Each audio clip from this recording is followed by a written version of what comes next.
The devil gets you every Monday, Tuesday. As soon as you get through dancing and shouting, the devil gets you. But honey, let me tell you something. When you hear God, you get equipped with the power to resist.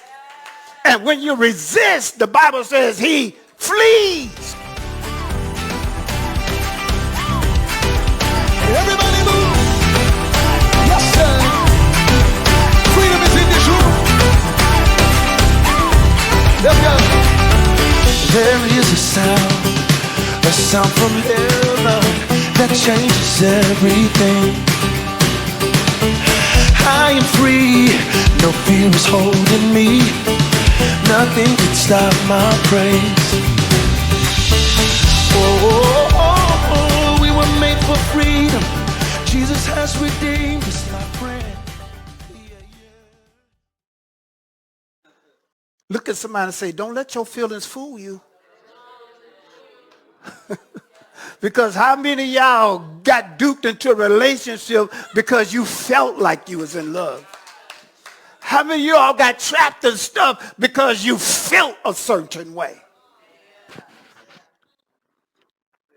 He says you feel like Esau, but your voice, your hearing, his hearing was like Jacob.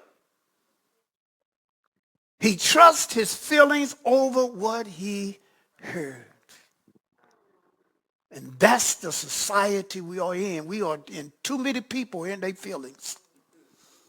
Why we can't get along in churches anymore? Because we are wrapped in our feelings. It's all about how I feel.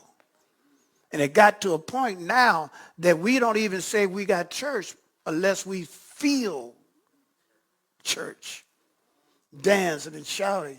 And then they said, what did the preacher preach in hearing? I don't know, but we sure had church. Man, we danced, we flipped, folk was laid out in the spirit. But what did God say? I don't know, but the spirit sure didn't move. Because we leave not hearing God. We leave feeling something. And your feelings will fool you. How do I know your feelings will fool you? Because when you get through dancing and shouting and the devil shows up, you can't even pray yourself out of a white pepper bag.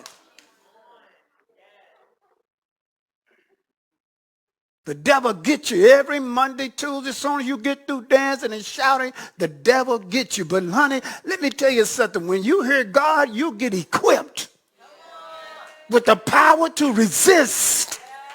And when you resist, the Bible says he flees. You can't shout the devil out your life. Your feelings is fooling you. But our main instrument of our church is hearing the voice of God.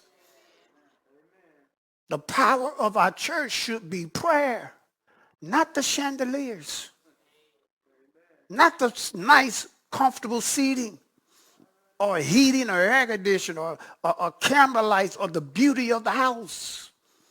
We should be known for prayer, a place where you come and we can hear the voice of God, whether it comes from the pulpit or it comes by way of God speaking directly to us. That is the power that the church is supposed to possess. Because can I tell y'all something? Whether you realize it or not, it is possible that you can serve the Lord and still don't know him. Oh, y'all don't want to hear me. And dealing with reality, if you don't know him, you really don't know how to serve him.